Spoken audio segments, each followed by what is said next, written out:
We gotta talk about Juno, no. We gotta talk about Juno. It's time. Hi guys, welcome back to my channel. If you're new here, my name's Daisy, and if you're not new here, my name is still Daisy. And today we're going to be talking about a 2007 movie that not only changed my life, changed society, but also changed the world as we know it. Is that an exaggeration? Yes, it absolutely is. But if you didn't want an exaggeration, why did you come to my channel? Okay, let's talk about Juno. Let's talk about how weird Jason Bateman's character is now that I'm an adult. And let's talk about how it definitely did not increase teen pregnancies in the early 2010s. Let's get into it. So if you don't know what Juno is, it's a 2007 movie starring Elliot Page and Michael Cera, who is my husband, by the way. And it follows a teenage pregnancy. Juno McGuff is her name. I'm going to be referring to Juno McGuff, the main character, as she and her in this video, even though Elliot Page is a man. But in this movie, they are a character that identifies as she and her, as far as I'm aware. So I will be calling them she and her, or just them. It might be easier, but she and her, I'm talking about Juno McGuff. Okay, everyone understood? Got it, cool. Now, if you don't know what Juno is, it is a 2007 movie starring Elliot Page and Michael Cera, and it's set in a very small town where Juno McGuff has just found out that she's pregnant, and she's 16, she doesn't know what to do, except she kind of doesn't really stress that much about it. I feel like I would be freaking out a lot more if I was a 16-year-old girl, but when we're introduced to Juno McGuff, she's quirky. She's not like the other girls. She uses words and language like silencio, old man, that most people wouldn't use, and she's cool and she's quirky.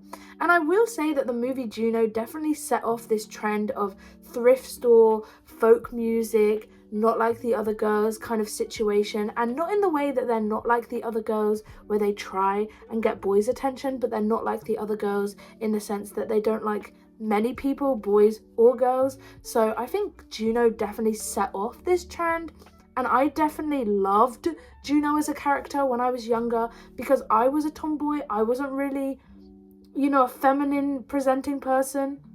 And so when I saw Juno and saw that she was quirky with her guitar and she wore jeans, and sometimes she wore a skirt over the jeans when she felt like she needed to be more of a woman, like I really related to her in many ways, and I loved this character. And so when you're going through this journey with her of deciding what to do with her pregnancy, it's like you can relate to her, like this could happen to me, because she's not someone that the media has shoved in our face as someone who would be pregnant as a teenager. And even though after this there was a lot of discourse around teenage pregnancy and the effects that this movie and other movies like it had on teenage pregnancy, but we're going to get into that a little bit later on. Right now we're just introducing the characters.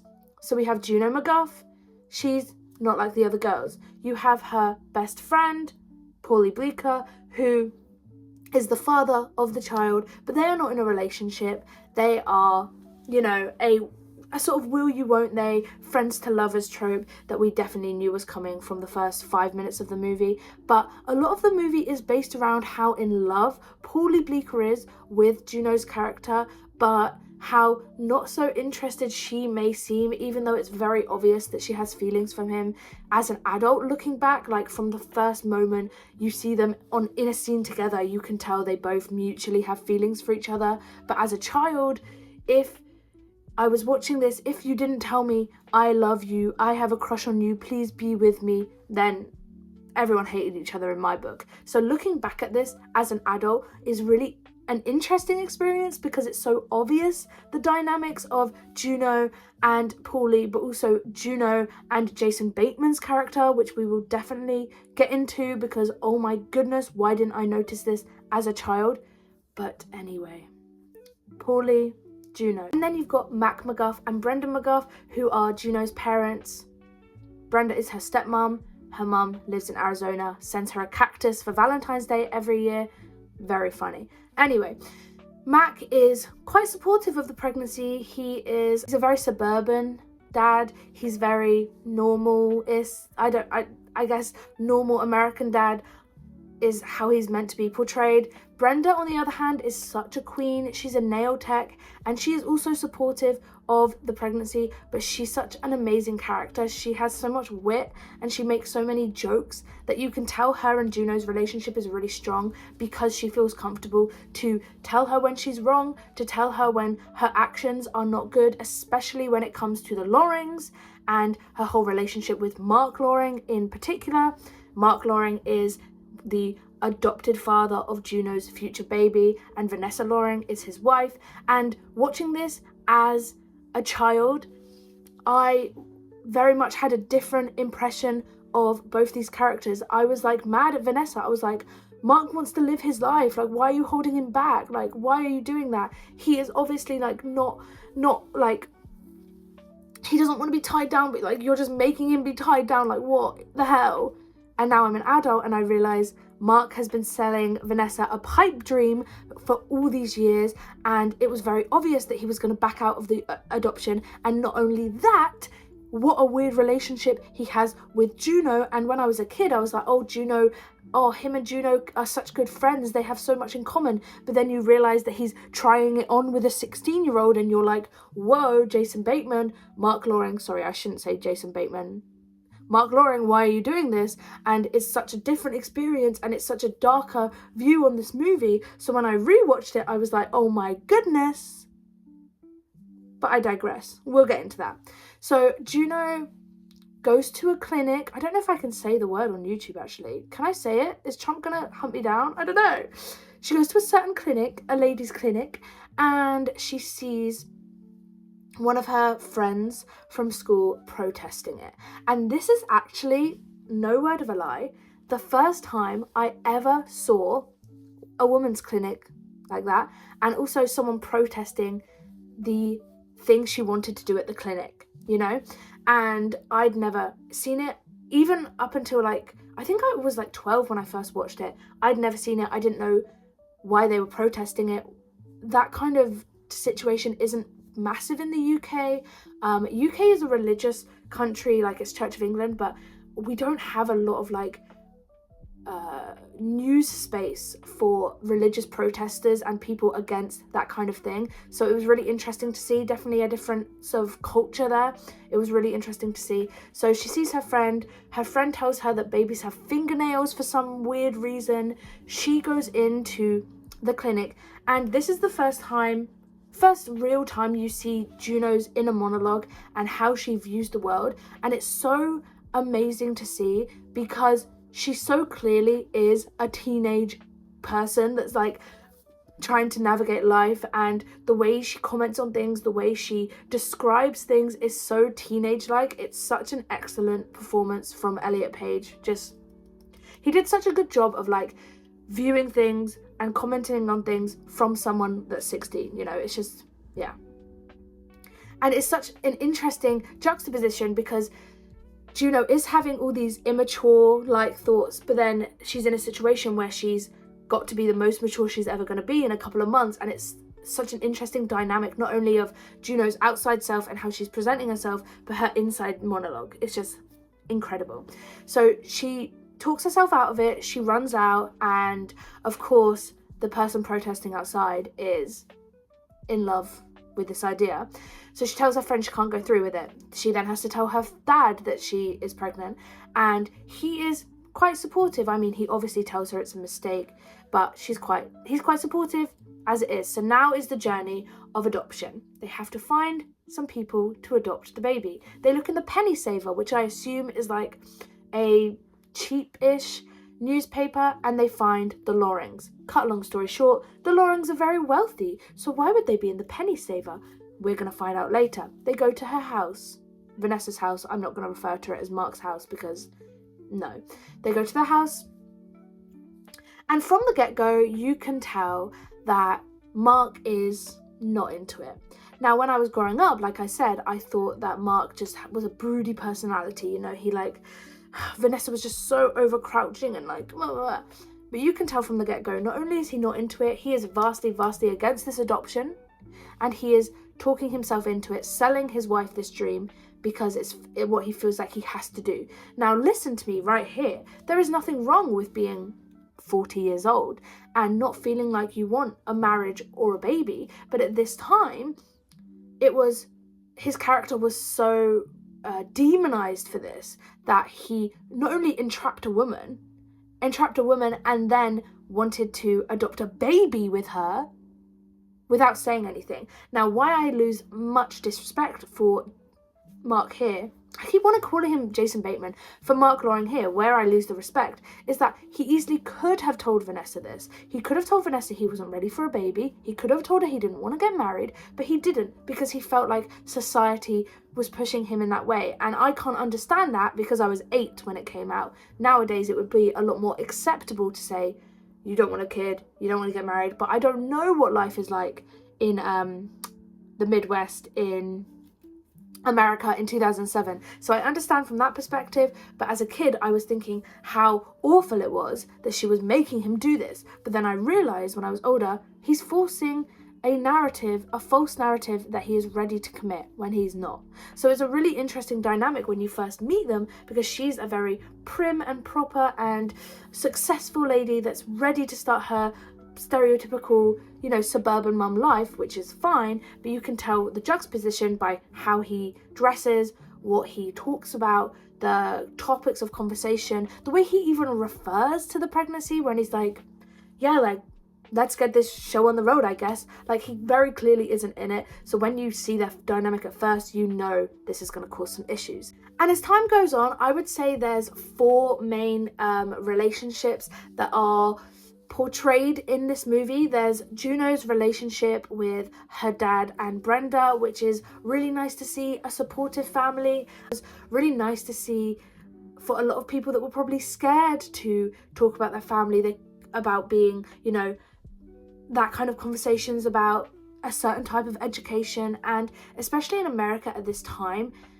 that kind of education in school was strongly being opposed. It still is, like books about that kind of topic, topic I'm talking about, I can't say it, but the topic I'm talking about is widely kind of debated about, which is crazy because it's just health education. It doesn't have to be that kind of education. But anyway, so when you see a supportive family like this, you're like, oh, that's really nice, like that's great. But then in turn, because of their relationship being supportive, a lot of the media, a lot of the religious media, a lot of the Christian right-wing media, when this movie came out, were releasing articles talking about how this would promote teenage pregnancy, and how because the family was supportive and it looked like a positive thing in the movie, there would be more people in care and there would be more people being unsafe, and there was this narrative that it would lead to more pregnancies, which in actuality is not true. After this movie, there was no growth in teenage pregnancy, and it kind of plateaued for a good number of years. So that's not true, but that's a consequence of this movie in America at the time, just for some context. So you have her relationship with her parents, you have Mark and Vanessa's relationship with each other, which is really interesting to see, because it's always a clash. You really don't know why they're married, but you can tell that they're both people from a certain echelon of life that have found each other. And at one time, maybe Vanessa was a lot more like Mark in her morals and values and what she valued in life, but now she's grown up and she has different morals, different values, different outlooks, and he just hasn't grown up with her. So that's a really interesting dynamic with each other that you see. But yeah, and then you have Mark's relationship with Juno, which is completely strange. Like, growing up, you're like, oh, like, have a lot in common. She has a friend, she has someone that understands her. Maybe she's just an old soul that gets along better with men, gets along better with older men.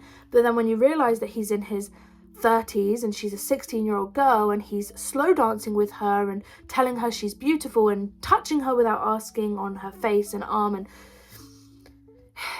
it paints a lot of darker of a picture. I showed this movie to someone not that long ago, and I asked him how he felt about Mark and Juno's relationship, and he was like, what do you mean? They like get along well.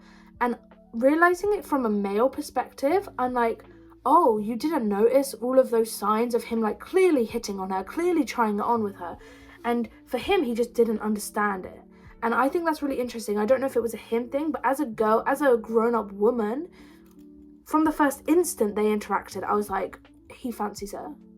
Yeah, he fancies her. And that's really scary as an adult looking back. And it paints a different picture of it. And I'm glad that they didn't make them have a weird, oh my God, I'm so glad that she like was very much not only unaware of it, because, which makes so much sense, because when I was 12, 13, 14 and I watched it, I thought nothing was wrong with it. And she is that age portrayed in the movie, so of course she wouldn't think anything nefarious was happening too. But then, now as a woman, I'm looking back and I'm like, oh, that's creepy.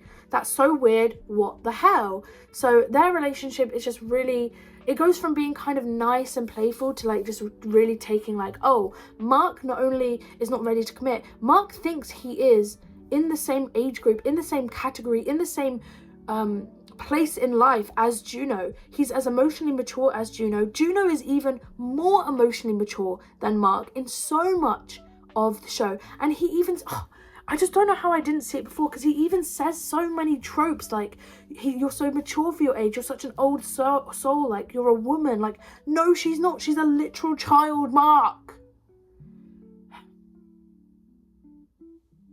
Anyway, and then you have, of course, Juno's relationship with Michael Cera's character, Paulie Bleeker.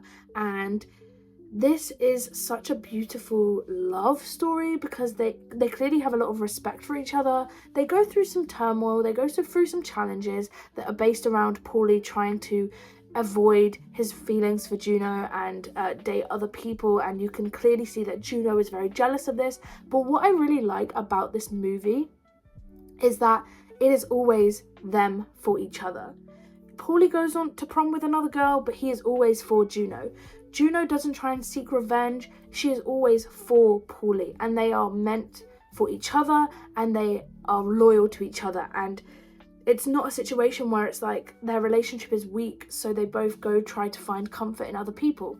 Except for when he tells her he's taking another character to prom, and she goes to Mark for comfort. And that is just because Paulie is her best friend in the entire world. He's the one person that is always there for her. And when she realizes he might not be there for her for the first time in his life, in her life, in their life, she seeks a new connection that's exciting and someone she thought could be a new friend that was comforting. And then when you realize his intentions were not good and she realizes it, she kind of snaps back into reality. And not only this, while all of this is playing out, while Juno is trying to find her way through this situation of pregnancy and dealing with adoption and her relationships with her friends and family, there is the most incredible soundtrack that you have ever heard. If you've never listened to the Juno soundtrack, go listen to it right now. It's definitely on YouTube. It's definitely on Spotify. I know that because I listen to it all the time. But the score for this movie is kind of like Midwest folk music, but it plays along so well with the characters, the setting, the costuming. It is just the soundtrack to Juno's life. It suits the movie so much, and I could talk for an hour about just the score, the songs, what they mean for the movie, but I won't be doing that today. If you want me to do a deep dive into the score of Juno, I definitely will, but today, this is just me rambling about why I love Juno so much for about 25 to 30 minutes. We'll see, depending on how much of the Mark Loring hate I can keep in. But anyway, the soundtrack is incredible. So at the end, you know, we have our satisfying endings. Vanessa gets Juno's baby and raises it by herself. She realizes Mark is not ready for that environment, for that situation, and she actually does a really nice thing. She gives him the out. She breaks up with him because you can tell he's been screaming to do it for years. He doesn't deserve it. He's a weirdo. But anyway. Oh, one last relationship I didn't talk about that's so important. The relationship between Juno and Vanessa herself. Juno can tell that Vanessa is such a natural mother and she wants to be a mother so bad. And you can really tell this, especially in the scene in the mall where she asks Vanessa to put her hand on the bump and then the baby kicks. And you can tell Vanessa is longing for this, is what Vanessa is born to do. I always say there are people that are born to be wives and mothers. You can learn to be it, you can grow into that, you can appreciate that life, but there are some people that are just made for it. I have a friend that's getting married in May, and I'm so excited for her because I know she's going to be the most amazing wife and mum, and that is how I feel about Vanessa Loring. Like, Vanessa needed that baby. Vanessa deserved that baby. And when, in the end, it's revealed that Juno goes through with the adoption and gives Vanessa her son, it's just so beautiful to connect with each other in this way. It's so nice to see, and it's just a really beautiful part of the movie, and I really loved it. And I think it's such a nice conclusion. I don't know where Mark went. Juno, of course, got with Paulie Bleeker in the end, and it was really nice to see that they both understood that they didn't want to interact with the baby and that they were there for each other, and that later on in life, when they're both emotionally, financially, physically ready to bring a life into the world, they can do that and decide if they want to do that together. But it's all about a situation that they found themselves in that may not be negative, but it's a situation that's challenging, a situation that brings a lot of emotional maturity and a lot of emotional challenges, even for adults that aren't ready to have babies. So this movie itself is just a commentary on how important relationships are with each other, and how women, people that find themselves in this situation, how important support is for them, and how important it is to not degrade them or to tell them that they did something wrong, or to tell them they're a certain type of person because they find themselves in this situation, because everyone has different circumstances of how they get pregnant. B, it's not your choice, decision, or life to judge other people on how they view themselves. And C, it is not up to you to talk about who is morally superior because of the life choices you make.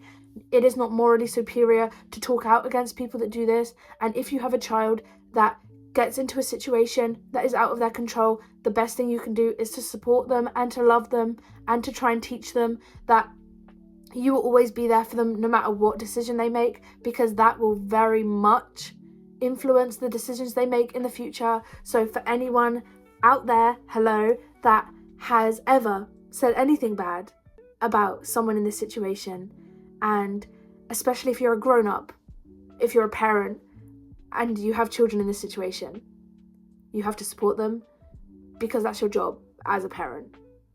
So it's pretty obvious of me to say this, but I didn't know this movie commentary would turn into a PSA, but you know, it naturally goes that way. Care about your kids. Everyone just needs to care about their kids.